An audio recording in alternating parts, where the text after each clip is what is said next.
to behave now. Perfect. You see that right now? Yeah. Yeah, I see your screen. It's just 1 minute. I'll use my trusty official timer, which is my iPhone. Anyway, that's all good. Is it at what time does it get dark now in Norway?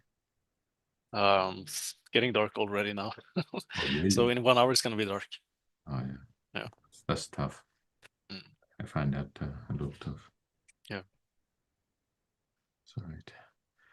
Because for me that's 1 o'clock, so essentially I would start wine way earlier than usual. I always have wine in the evenings, or 1 o'clock, yeah, I love wine. wine. Okay, exactly. Yeah. You know, once the sun goes down, it's time for wine. Mm. So that we have troubles there. Yeah.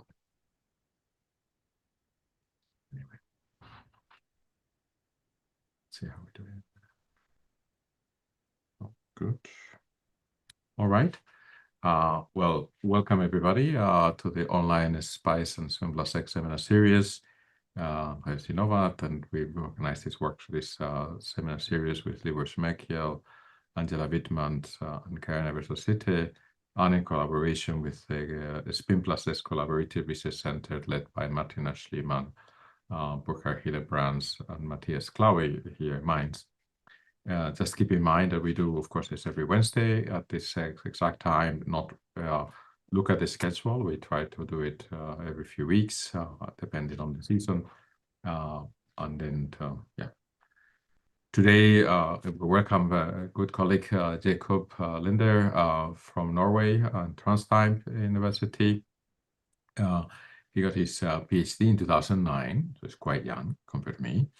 And then he particularly works on quantum hybrid systems and superconducting magnetic materials. He's one of the leaders in marrying and understanding of conventional magnetism that is emerging now with superconductivity, and has multiple awards. But he wanted to highlight here his PhD thesis was particularly good with his multiple awards there. But I also know that he's actually in charge of an encyclopedia in Norway, in charge of quantum and quantum technology, and that so he has a broad knowledge as that you can even write in the encyclopedia itself. So with that, I'll give you the floor and ask you to please go ahead and share your talk, and then I will mute myself here to give you the most bandwidth possible, and we're looking forward to your talk. Thank you very much. Yeah, perfect. Yeah. All right. So thank you very much for the introduction, Jairo. And it's a pleasure for me to be here today to be able to tell you all about a range of interesting quantum phenomena that take place when you combine superconducting materials with magnetically compensated materials, or in other words, antiferromagnets. And this is a field where there's been made tremendous progress, I would say, in particular on the theory side over the last, say, 5-6 years. With the advent of ultramagnetism and more recently odd parity magnetism, both which I will say more about later in this presentation. And I think there exists many interesting opportunities in this field, in particular on the experimental side, because many of the predictions that have been made so far for what happens with kind of physics that you get when you combine superconductors and magnetically compensated materials has not been observed yet for the first time, and even very basic things like Andreev reflection and supercurrents and things like this. So I hope that with this presentation there will be a little something to take away for everyone, both experimentalists and theorists alike. When I was a kid, I loved my Lego, and the favorite was this set 6990, the space monorail, which was this amazing futuristic train base with light and sound and everything. But when I grew up and became a quantum physicist, I found out to my joy that you could actually continue having fun with Lego, only that you replace your plastic bricks with materials that have different properties. And history has shown us repeatedly that you can get very transformative and disruptive types of technology from building Lego with quantum materials. The transistor being one example, your Lego bricks are semiconductors, insulators, and metals. SQUID, superconducting quantum interference device. It's what you get when you combine superconductors with insulators. And of course, the giant magnetic resistance effect, which revolutionized hard drive technology in the late 90s, which is what you get when you combine metals and ferromagnets. And if we then focus on two particular Lego bricks that I am personally fond of, superconducting bricks and magnetic bricks of various sorts, then you can get, of course, a lot of interesting physics, but there are also possible applications out of doing this exercise of studying the quantum physics in these heterostructures.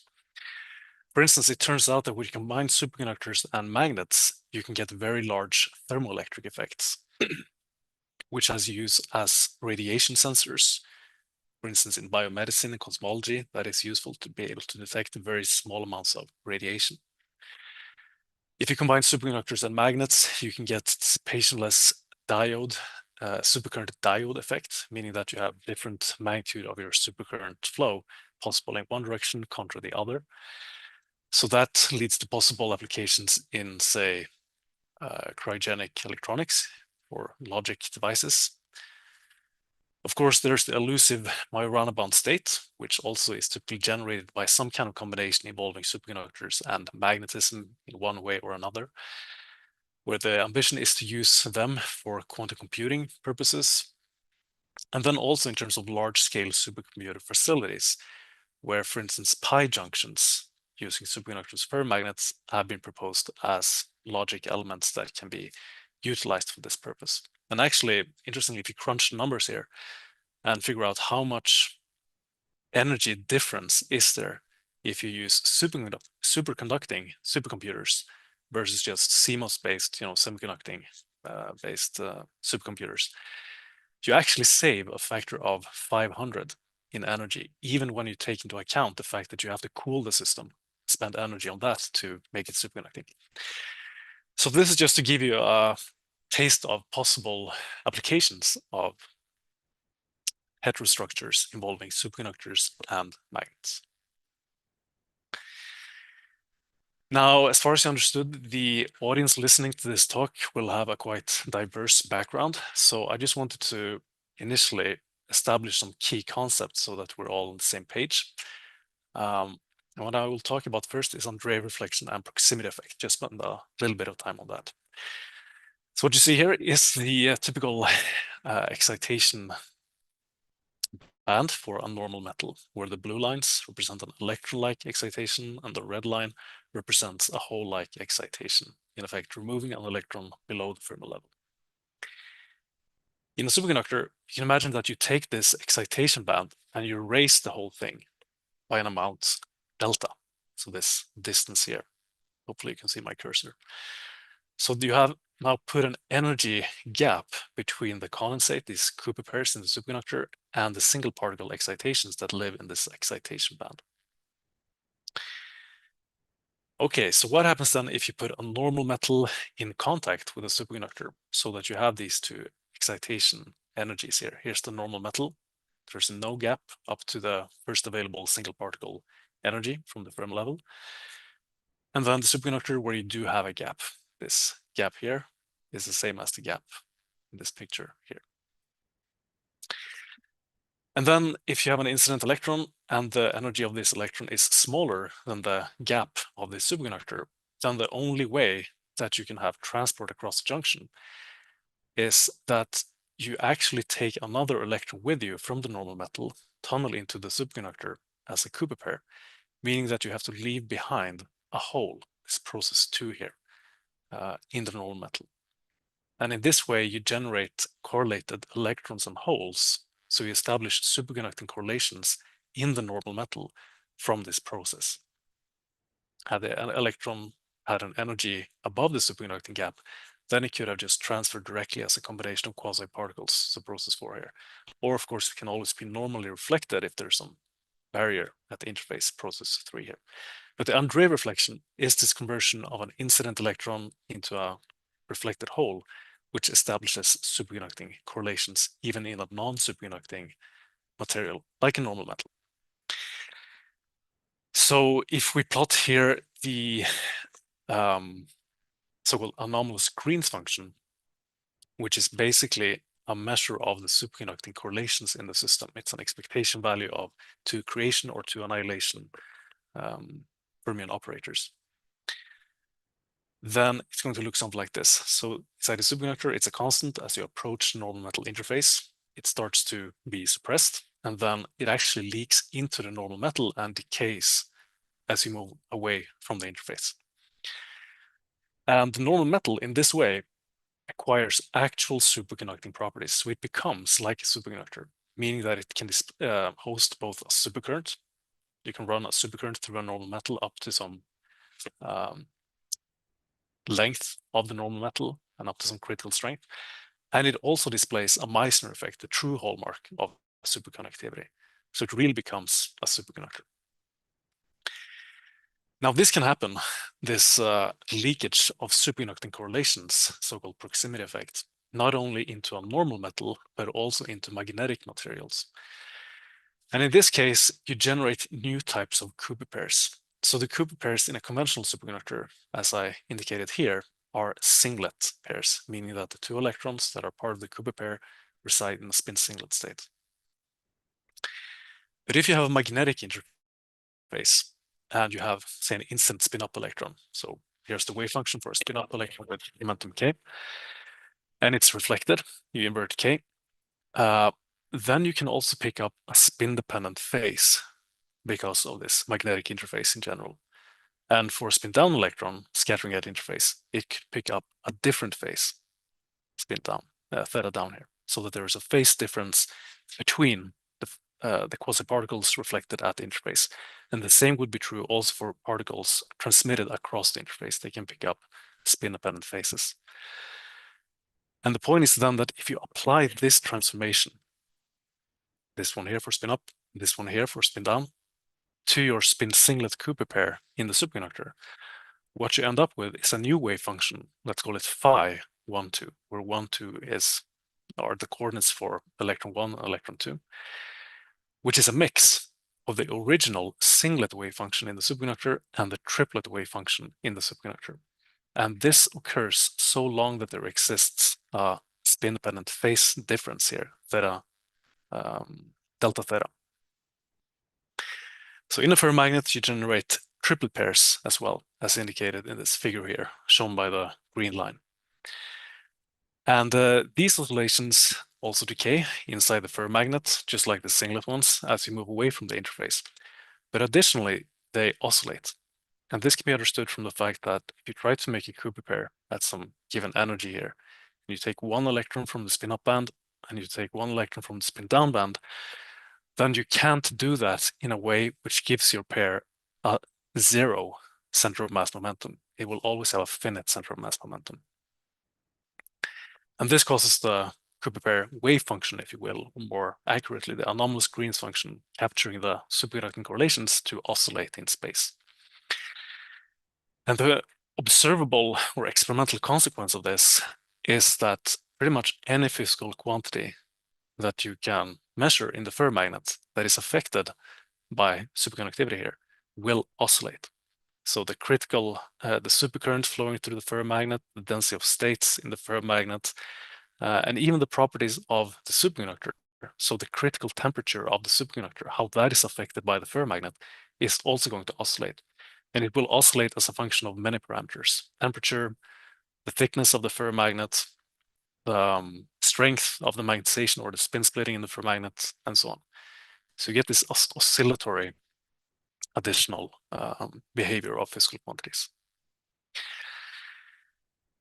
But triplet pairs come in three varieties. So singlet ones, we just have one type of.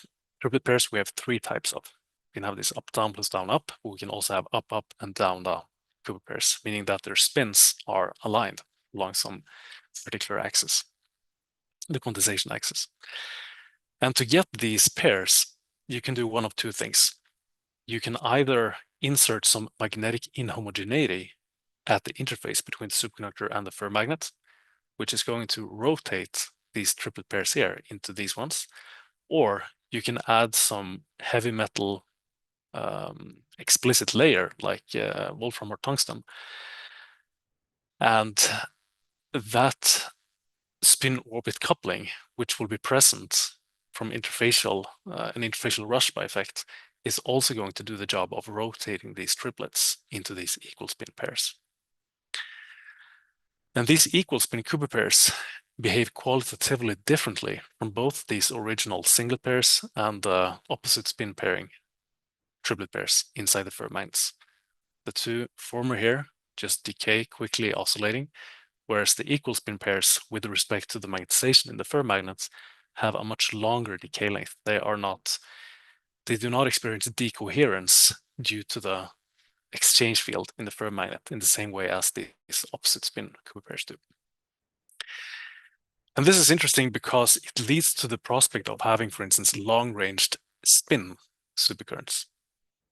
So a superconductor on its own can have a dissipationless charge supercurrent, but in this way, by combining different Lego bricks, you can now generate long-ranged spin supercurrents, even propagating a long distance, several hundreds of nanometers, through half-metallic chromium dioxide, as seen in an older experiment.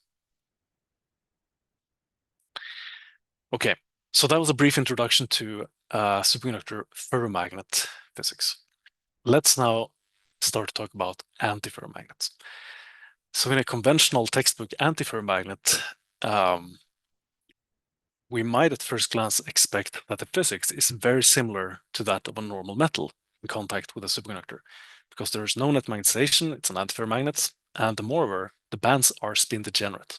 There's no spin splitting for a conventional collinear antiferromagnet. So might we expect something like this for the proximity effect? So let's examine. One difference right off the bat when turning the normal metal into an antiferromagnet is that you can now have two types of interfaces. You can have compensated or uncompensated interfaces. So the antiferromagnet here is illustrated through two magnetic sublattices. So think of the black dots as spin-up localized spins and the red dots as spin-down localized spins. And if the purple line here denotes the interface, then this would be called a compensated interface, because now we have alternating localized spins. We have alternating sublattices along the interface direction. So there's no net spin or magnetic moment along the interface. You have compensated equally many reds as black dots. But if we instead cleave the material in this way, as indicated by this purple line, now we have an uncompensated interface, because now we have the same type of sublattice along the interface direction. So all red here, meaning now we have a net magnetic moment right at the interface, and the rest is an antiferromagnet, of course. Okay, so when I talked about superconductors and ferromagnets, we saw that we could distinguish between the behavior of different types of triplet pairs. We had these opposite spin pairs, which decayed quickly, oscillating, and we had the long-ranged pairs where the electrons in the Cooper pair had spins which were aligned with the magnetization direction, and they decayed over a long range in the ferromagnet. Now, in an antiferromagnet of a conventional type, like this G-type antiferromagnet with alternating spins in every direction, just a cubic lattice here for simplicity, the conduction band is spin degenerate. So then we might think that it doesn't make sense at all to speak about short-ranged and long-ranged triplets. What would be the distinguishing factor between them if everything is spin degenerate and there's no net magnetization? Well, closer examination reveals that this is not exactly the case. And to see this, consider first that the spin eigenstates of the conduction band in the antiferromagnet, so psi up and psi down, they have a spatial distribution which is sublattice dependent. So it makes sense intuitively that, say, spin down itinerant electrons like to spend time around the B sublattice atoms, so that they have a larger weight from the B sublattice basis, and a smaller weight from the A sublattice basis, and oppositely for itinerant electrons with spin up. So the long-lived excitations in the antiferromagnet, the spin up and spin down states, they provide degenerate bands, but they are spin-dependent mixes of the sublattice states. And the consequence of this is that if you go to second order in an impurity potential, so you take your antiferromagnet and then you start to sprinkle out some non-magnetic, just scalar impurities in your sample, and you do the self-consistent Born approximation, then what you find is that these non-magnetic impurities actually act like effective magnetic impurities due to the Neal sublattice structure and the sublattice dependent weight of the wave functions in the conduction band.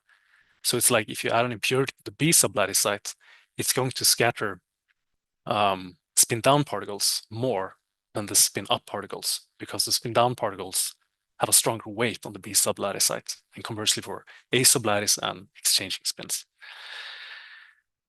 So if we now consider a superconductor antiferromagnet bilayer, and you have this compensated magnetic interface, so you have up, down, etc., no net magnetic moment. And you compute the critical temperature of this superconducting layer as a function of the thickness, so this distance here, of the antiferromagnet, LAF, scale on the coherence length xi. And you plot this critical temperature as function of length for different values of the Neal exchange field inside the antiferromagnets, J here. That is the Fermi level. Then what you see is that as you increase J, when you have impurities present, you're going to suppress the critical temperature very strongly, even for quite modest values here of the exchange field relative to the Fermi level. And this is precisely because the presence of impurity scattering, which acts like effective spin flip impurities, scales with this factor here. So this is actually consistent with previous experiments that have seen how, somewhat surprisingly at the time, antiferromagnets can suppress the critical temperature or suppress superconductivity as a whole much more efficiently in some cases than even ferromagnetic materials, which is kind of counterintuitive since the antiferromagnets don't have a net magnetization and spin degenerate bands. But this could be a potential explanation for that, so that so long as you have not a completely ballistic antiferromagnet, but you have impurities present, then these act like effective spin flip impurities, which suppress superconductivity quite efficiently. So, so in this presentation, I'm going to focus mainly on topics that our research group here at NTNU have contributed to and give a presentation of that. But let me mention that there's a lot of interesting physics in ballistic antiferromagnets as well, if you take away the impurity scattering, where you can generate triplet pairs. And this is covered very nicely in a review by Bobkova et al. From last year. So you can also have a look there to learn more about the interplay between superconductors and antiferromagnets in general. So coming back now to this original question I posed when we started talking about antiferromagnets, can we, or does it make sense to distinguish between short-ranged and long-ranged triplet pairs in an antiferromagnet? So let's investigate this systematically. Consider a metallic, dirty antiferromagnet. So we have impurity scattering, just elastic scalar impurities. Let's start out with a superconductor normal metal bilayer. This is the anomalous Green's function, the singlet one, so describing spin singlet superconductivity, and it looks like the previous sketch I showed you of the proximity effect. Constant inside the superconductor, decays inside the normal metal. Now let's consider instead a superconductor antiferromagnet bilayer with a compensated interface. And what you see now is that the singlet pairs are much more strongly suppressed in the superconductor close to the interface, and also decay much quicker inside the antiferromagnet, precisely in line with this suppression of the critical temperature of the superconductor. And this is because of the emergent magnetic impurities, even from elastic scalar impurities. Let's change the interface from compensated here to uncompensated here, so that there now exists a net magnetic moment at the interface. What happens then is that we get these triplet pairs as well, these opposite spin pairing, up-down plus down-up pairs in this FZ parameter. They exist also inside the superconducting layer where they decay, and inside the antiferromagnet they decay pretty much equally quickly as the singlet pairs. And now comes the test then. Let's introduce an inhomogeneity at the interface so that the uncompensated interface now points in a different direction than the near field in the bulk. So here, let's say it points like this, and in the bulk, the near field is still along the z direction. So that we generate these equal spin Cooper pairs, up, up, and down, down. And in this way, can investigate how do they propagate inside the antiferromagnet. And this is the red line in this case. So now we have, so think of this as the up, up, and down, down on Amboss Green's function. And you see there's a strong difference between this line and this line. You have long-ranged triplet pairs, up, up, down, down, inside this antiferromagnet, compared to the short-ranged opposite spin pairing, up, down, plus down, up pairs. And the difference can be, anywhere from a factor of 10 to 100 in decay length, so it's substantial. And this concludes then that, or we arrive at the conclusion that it does make sense to separate short-ranged and long-ranged triplet pairs in a dirty metallic antiferromagnet, which opens the prospect for having, for instance, long-ranged spin supercurrents in antiferromagnets as well, but without the stray field that a ferromagnet would provide. So that was conventional antiferromagnetism. And then on to ultramagnetism, this new magnetic state of matter that everyone is so excited about, and just received a tremendous amount of attention over the last years, and rightly so. So I think also part of the appeal of ultramagnetism is its conceptual simplicity, because what you get is, so you need a collinear antiferromagnet. You have a collinear antiferromagnet and you get spin split bands. That's a simplified way to describe ultramagnetism. And there's been a lot of papers on this topic already. In fact, several review papers as well, some of them listed here.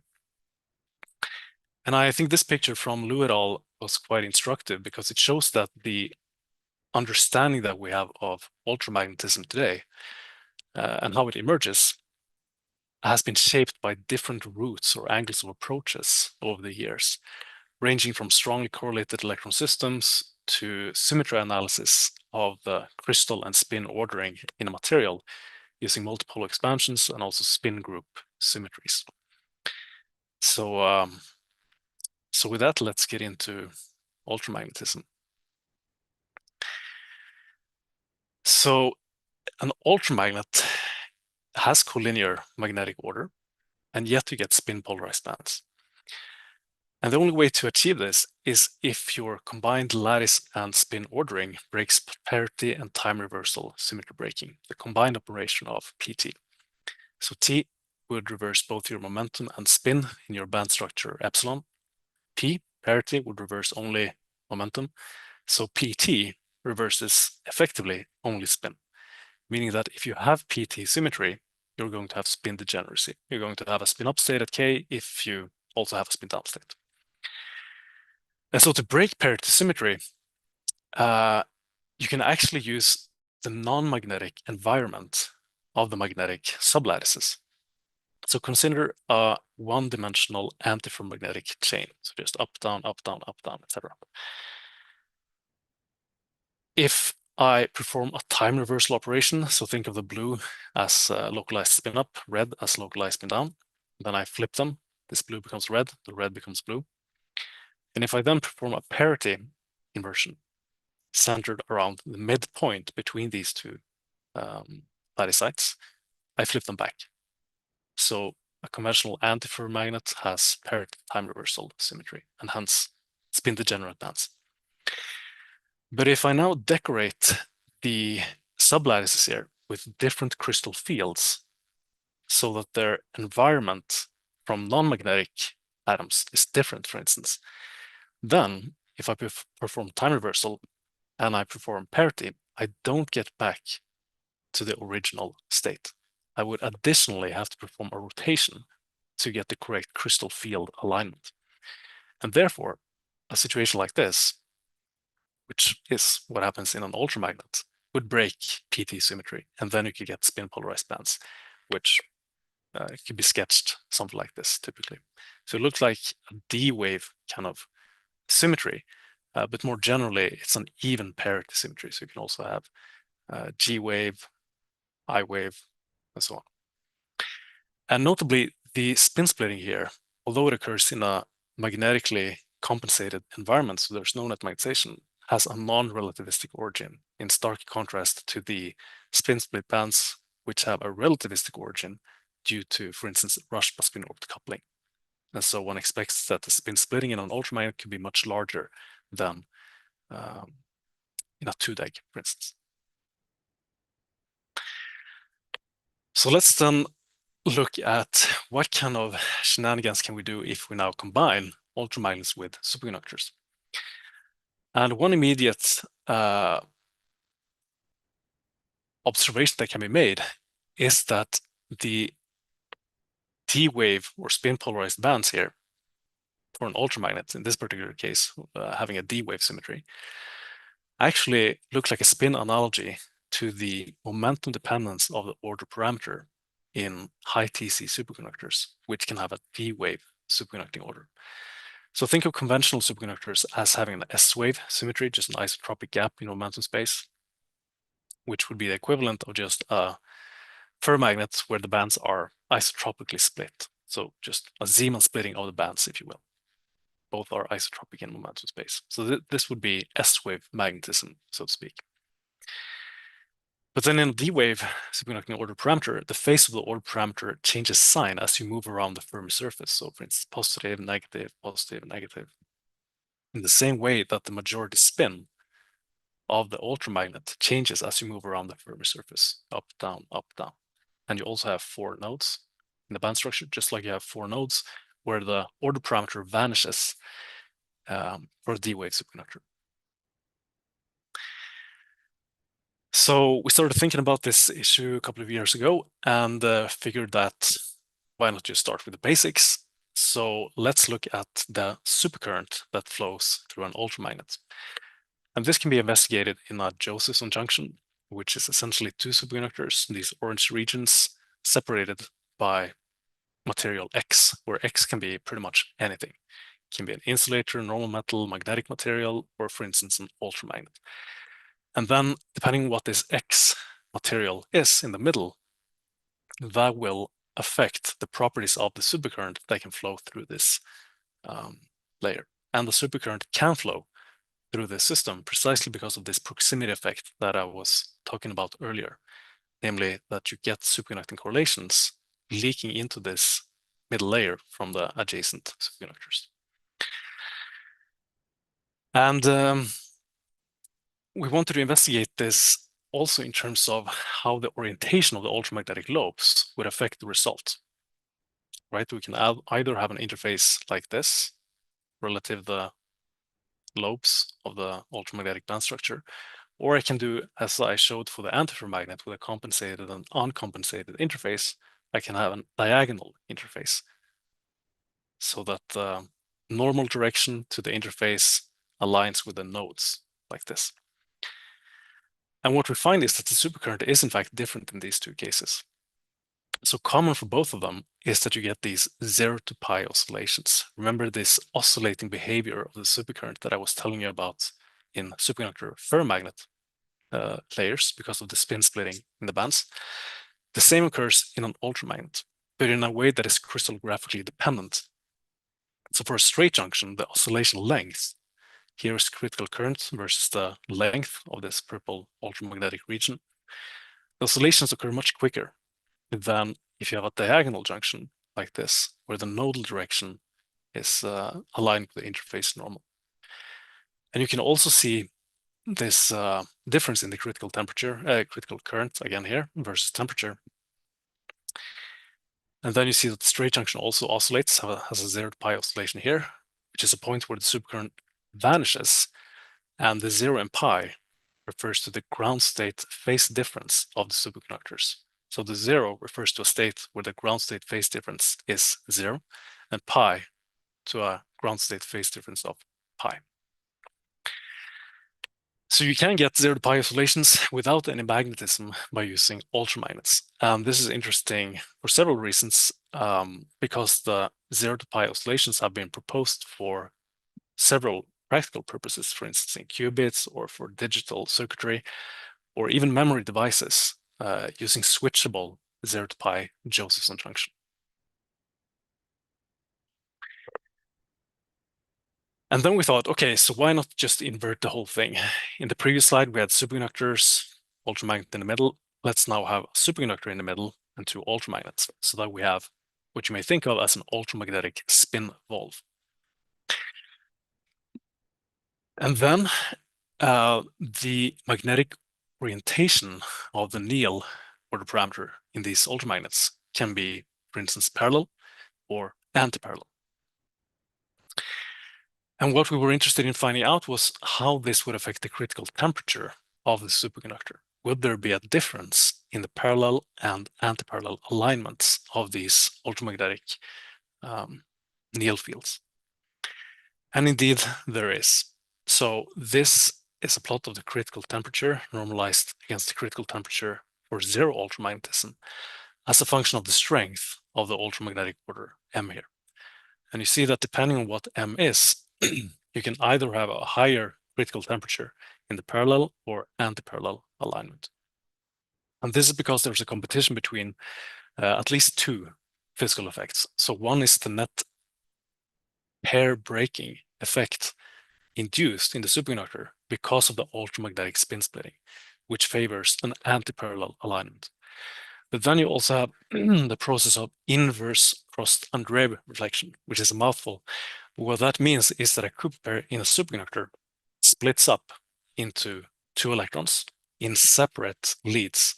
So 1 electron spin up goes here, 1 electron spin down goes here. And that process is favorable in an antiparallel alignment, meaning that that would give a higher critical temperature or a parallel alignment of the ultramagnets. So that's why there's competition between these 2 effects. And this can then serve as an infinite magnetoresistance device, providing memory functionality in the cryogenic regime, right? Because if they are, say, parallel and you destroy superconductivity, you have a finite resistance in this middle region. If they're antiparallel and the superconducting state survives, then you have 0 resistance. So it's infinite magnetoresistance. We also looked at the behavior of triplet Cooper pairs inside ultramagnets and found that these ultramagnets can function as efficient spin filters despite the absence of magnetization. So if you somehow generate your up-up and down-down pairs here, for instance, by using some combination of conventional superconductivity and a ferromagnet, or whichever your favorite ingredient may be to get these up-up and down-down pairs, and you try to inject them into an ultramagnet, then one of these pairs is going to decay quickly, and the other type of the pairs is going to decay slowly. So again, you can have these long-range spin supercurrents through ultramagnets because of this filtering effect. And finally, we also looked at thermoelectric effects, building on an idea that was realized roughly 12 years ago, where you have spin-dependent particle-hole asymmetry. So this is the density of states in a conventional superconductor. A gap in the middle here, and then coherence peaks flanking the gap. This is the case if you have no spin splitting inside the superconductor. If you do have a spin splitting inside the superconductor, then think of this density of states as being shifted in one direction due to the Zeeman splitting for spin up, and shifted in the other direction due to the Zeeman splitting for spin down. So what you get is this. Now, if you look at the sum of these density of states, it's still symmetric around 0 energy, the combination of these 2. So you have particle-hole symmetry, but for each spin on its own, it's not particle-hole symmetric. You can tap into this spin-dependent particle-hole asymmetry by using some kind of spin-dependent barrier. So if your barrier is sensitive to which spin that tunnels, you tap into this particle-hole asymmetry. And particle-hole asymmetry is the key to obtain large electronic thermoelectric effects. So we wanted to test if this was also the case for ultramagnets, and we computed the Seebeck coefficient as a function of the ultramagnetic spin splitting in the bilayer using ultramagnets and superconductors, and found that at low temperatures, you can actually have a pretty appreciable Seebeck coefficient of several hundred microvolts per Kelvin. So that's another possible use of the interplay between superconductivity and ultramagnetism.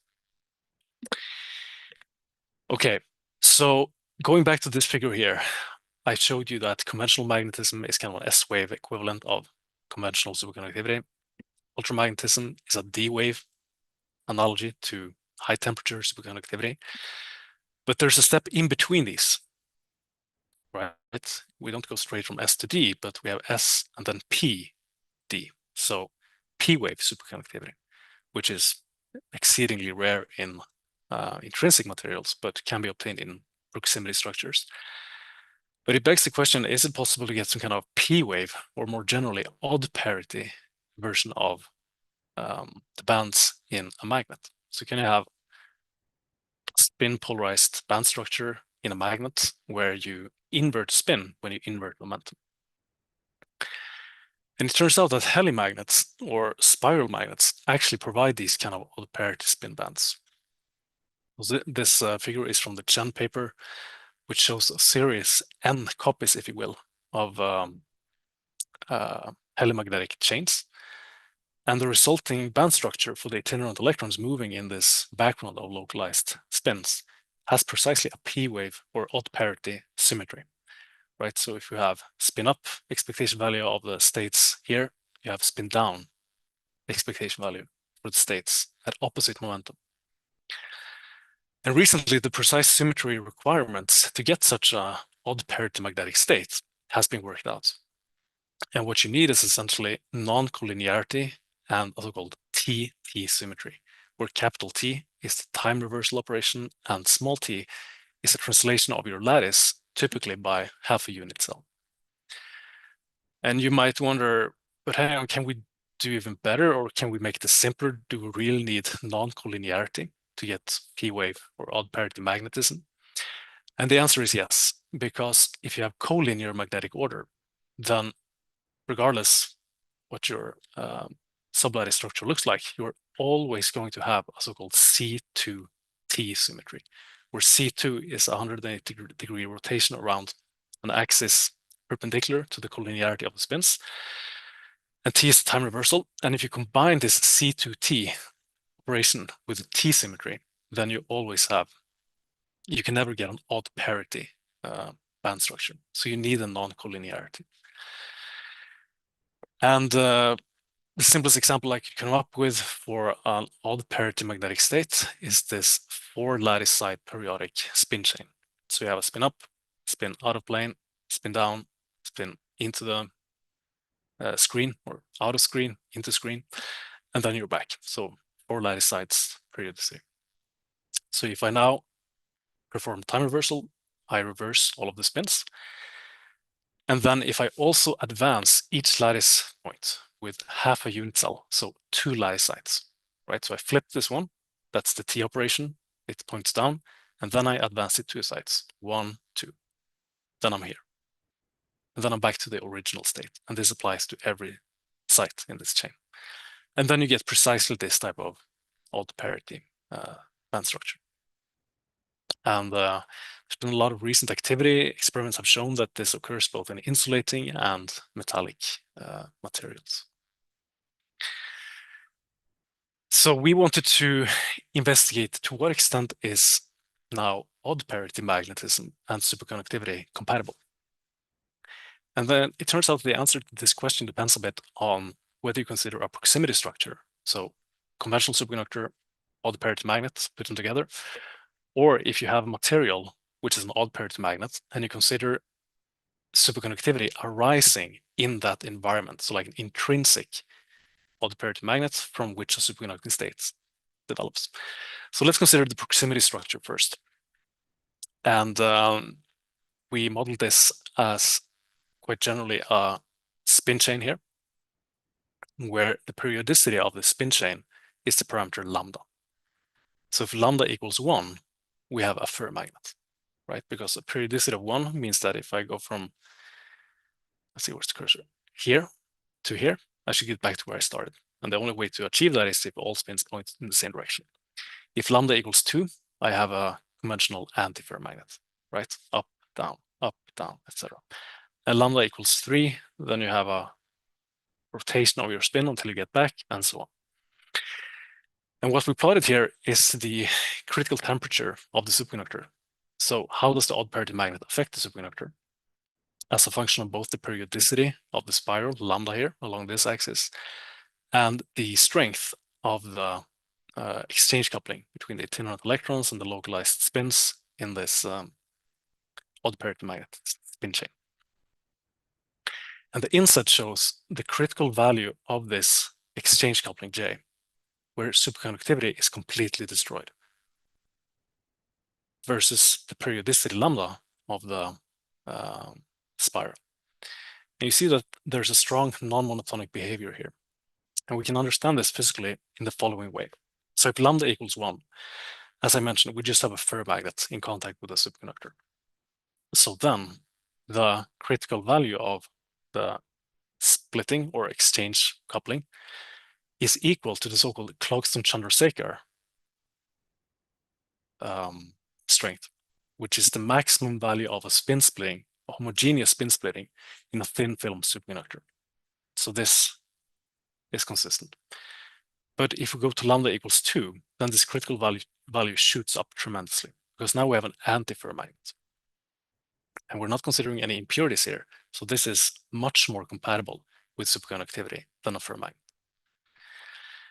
Okay, and then as we continue to increase lambda, then this critical value just drops, which can be understood in the following way. In the superconductor, the condensate is made up out of Cooper pairs, and these Cooper pairs have a typical spatial extension of a coherence length psi. And if the periodicity of this spin spiral now starts to become much larger than the coherence length of the Cooper pairs, as far as the Cooper pairs are concerned, they're going to see a spin that changes very little across their extension. So as far as the Cooper pairs are concerned, it's like we have a homogeneous ferromagnet, a more and more homogeneous ferromagnet underneath them. And that's why this curve tends towards the Clarkston-Chandrasekhar limit as lambda increases. So here the answer is that quite dependent on the periodicity of the spin chain, will you have more or less favorable conditions for superconductivity to coexist. But then we looked at the other scenario, so intrinsic coexistence. There's already an odd parity magnet state established, so we have this band structure for the long-lived excitations, and then we want to create a superconducting state out of that. And if we then look at a conventional BCS type superconducting state, where you take a spin up electron at K and pair it with a spin down electron at minus K, then you see that the conditions are ideal for this, right? You have this symmetry because of the odd parity symmetry of the band structure.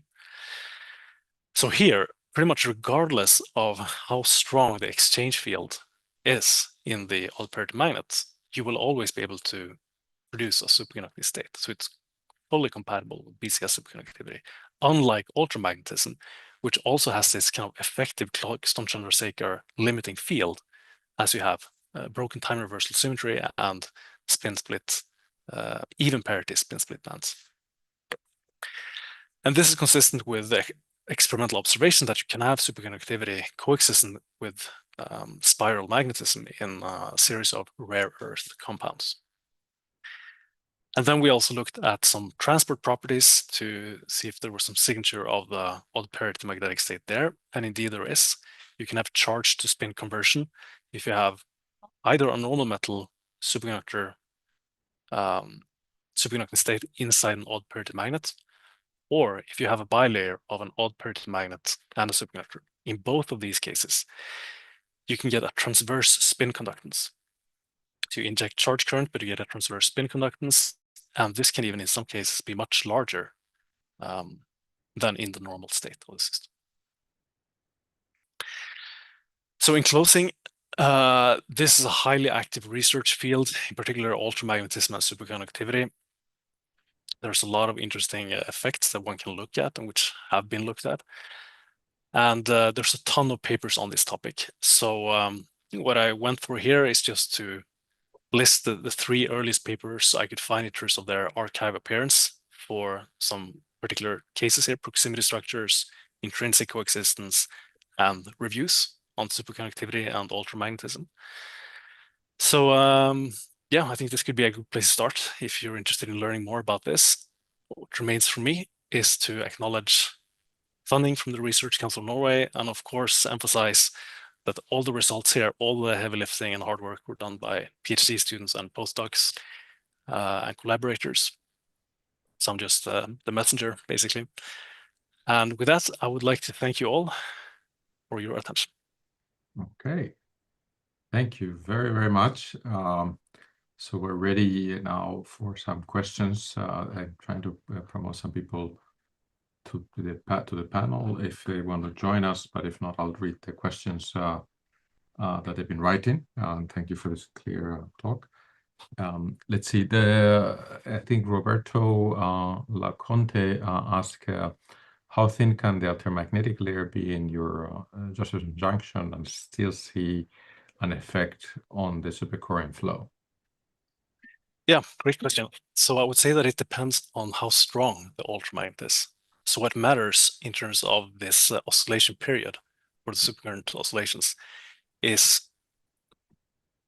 as an approximate estimate, the product of the ultramagnetic spin splitting and the thickness of the ultramagnetic junction. So if it's very short, but the splitting is very strong, then you can still potentially see oscillations. But if the splitting is also weak, then there's not enough time for the pairs to kind of oscillate in order to produce a 0 to pi oscillation.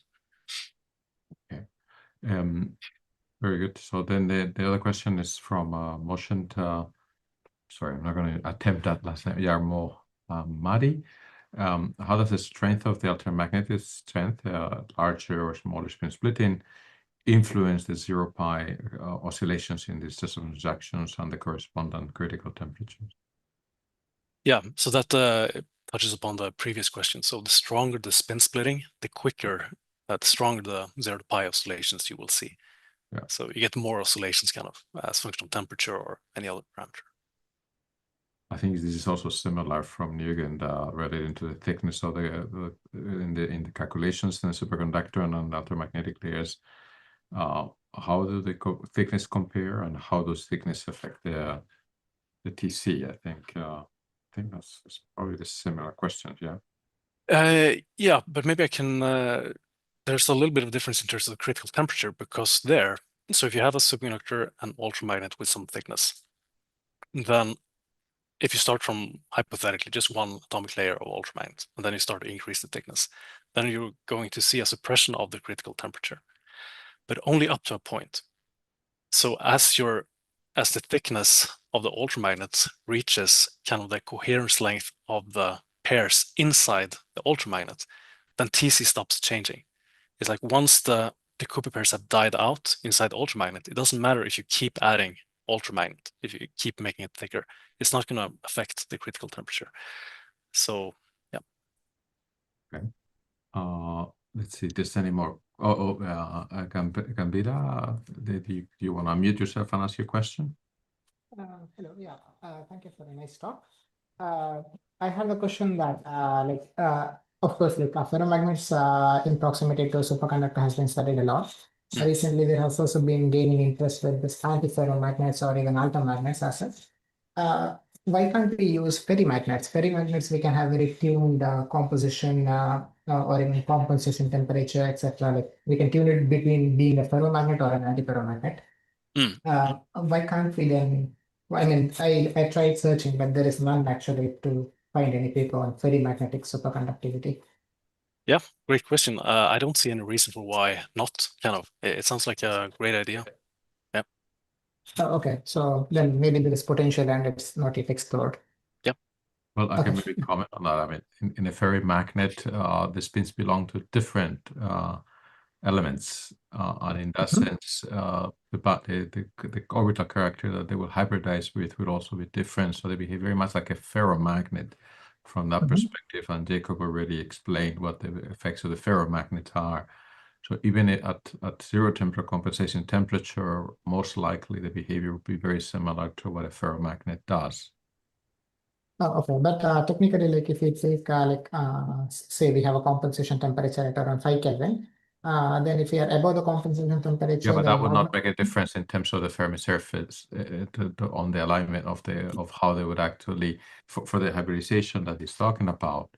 Need essentially to connect the block states of different spin species together. So essentially, it's very similar to a ferromagnet in that sense. Okay, but spin transport would still be governed by one single element in that, while magnetization can be reversed. Like Not all, for because example, in a ferromagnet, there's two elements usually. This is the whole point of a ferromagnet, that they don't have two sublattices that you can switch because they belong to different systems.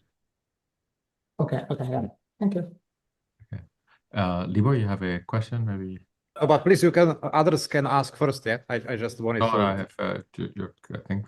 Well, I have a question maybe from first from Ida Van Hunnik. Why did you use a normal metal layer in your superconductor altermagnetic superconductor structure? You mean this one? Yeah, Probably. instead of other. Yes. Yeah, great question. This was just a convenient technical trick for this particular lattice calculation. So you don't need this normal metal to see the effect. The only reason that we inserted a few layers of normal metal in our calculation is that by computing the current in the normal metal instead, we can use the conventional velocity operator to evaluate the currents instead of a modified one in the altermagnet. So it's just to save us a little bit of hassle, kind of. Okay. This superconductor is conserved, so you can evaluate it anywhere and you will get the same result. Okay. Libor, you have a question?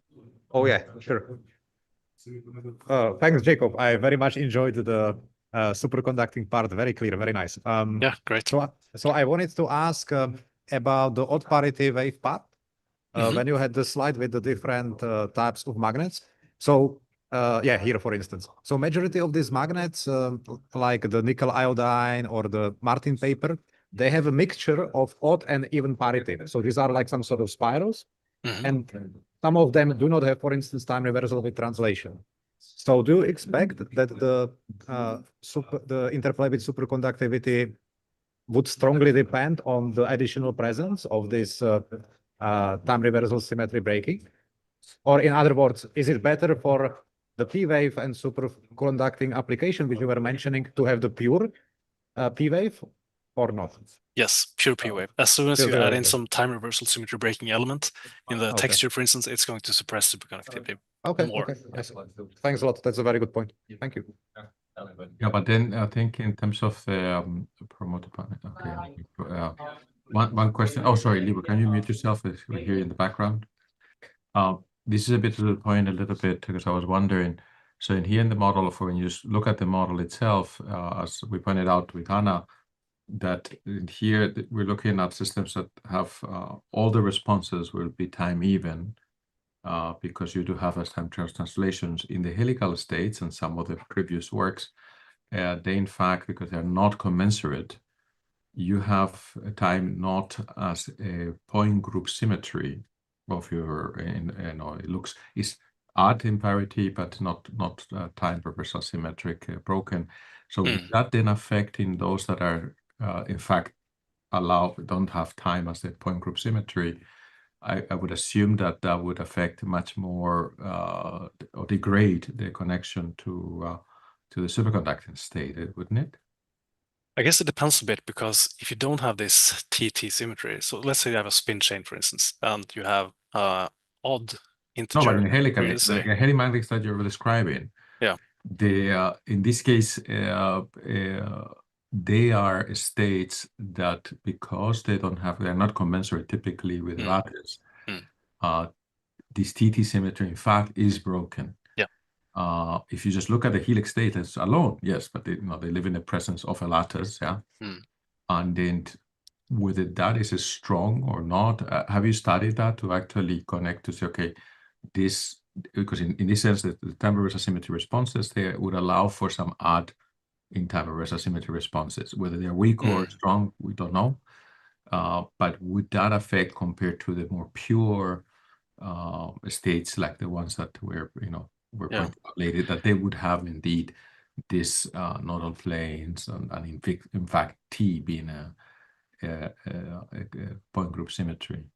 So I think that if you have the TT symmetry, of course, it's much more robust. So then you can add spin-orbit coupling, for instance, and you will still have this odd parity symmetry, whereas that is not the case if you don't have the TT symmetry. So if anything, I would say at least it's more robust if you have the TT symmetry. This coexistence, this favorable interplay with superconductivity. I think when we talk about P wave, it's a pure P wave. That's our Matthias. You had a question, or? Yeah, I mean, sorry, I joined a little bit late. I had a question about these helimagnets, spiral magnets giving odd parity spin bands. So how does that depend on the pitch of the spiral? Yeah. So if you have just a spin chain, then no spin-orbit coupling, nothing else, just SD exchange coupling, then you will get this odd parity magnetic state irrespective of the pitch, irrespective of the periodicity.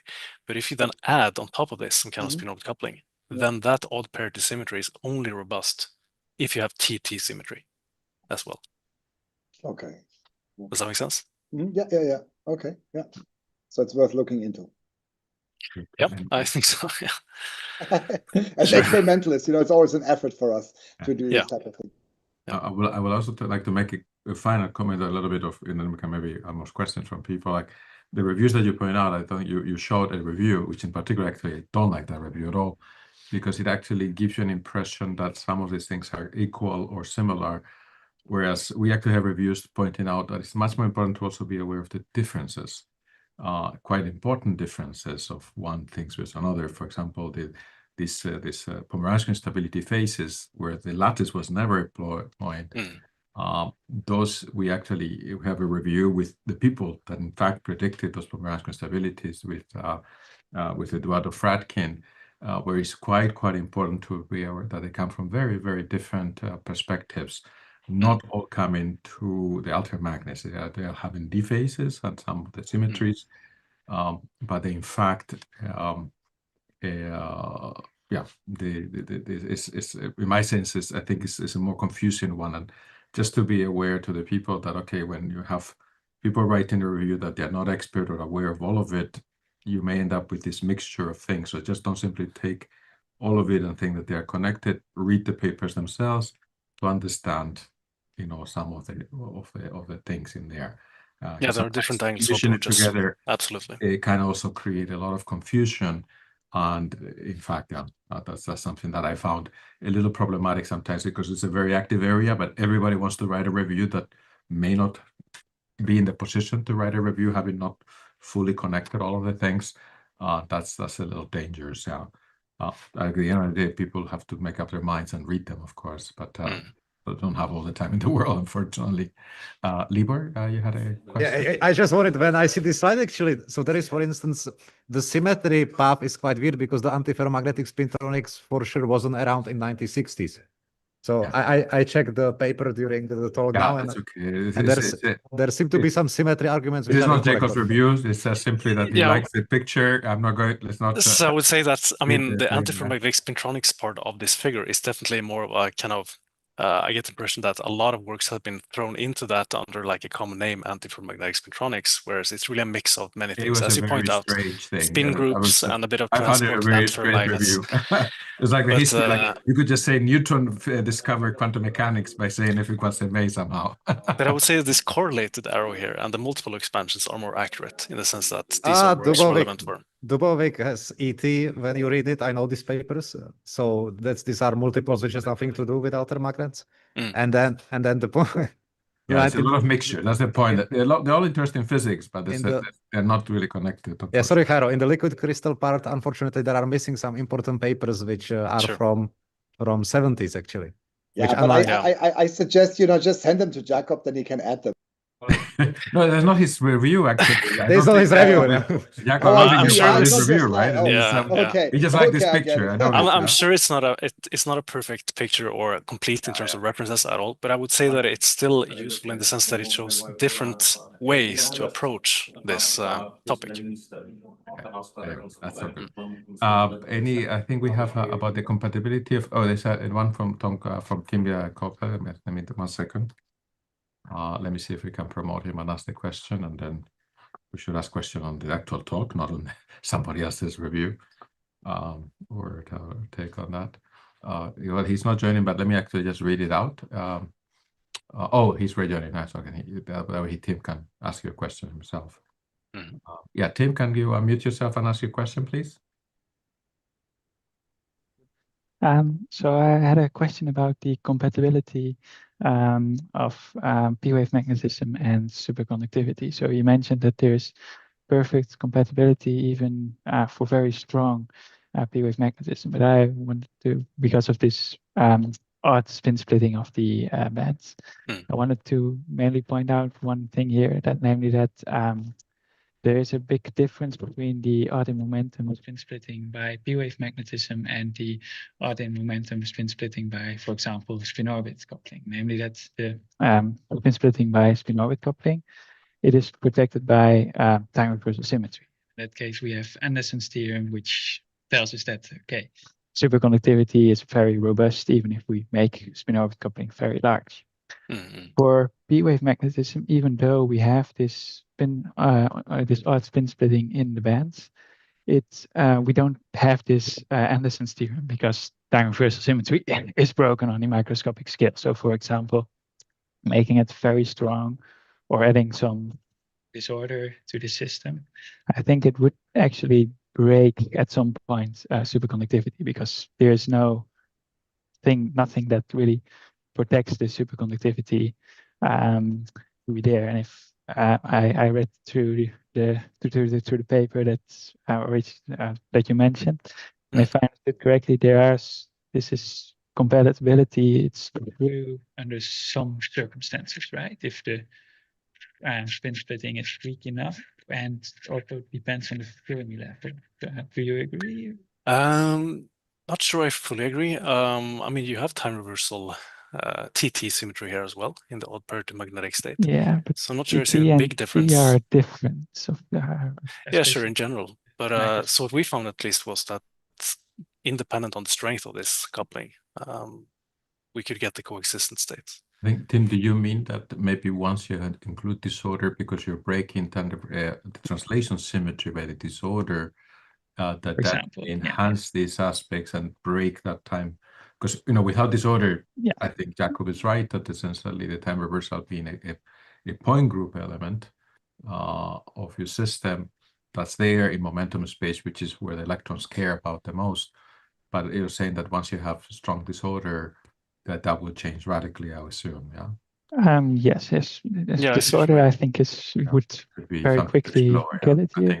Even in the clean limit, there are some technicalities there, because if you look, for example, to the case where it becomes very strong, and you look around the Fermi surface, and you look at the state K, and you look at the state minus K, these wave functions actually won't be like time reversal conjugates. So if we interpret as conventional pairing as the pairing between time reverse conjugate, now suddenly our time reverse conjugate won't be at the Fermi surface anymore. In fact, all of this. I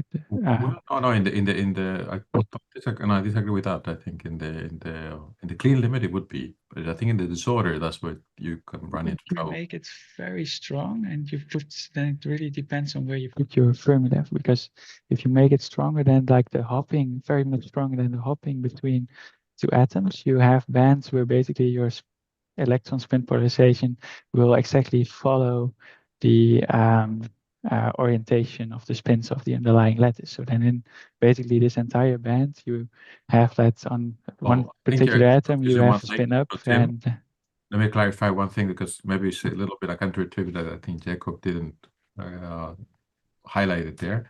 So in sometimes, particularly two-dimensional, the coplanar P-wave magnets is really one of the examples.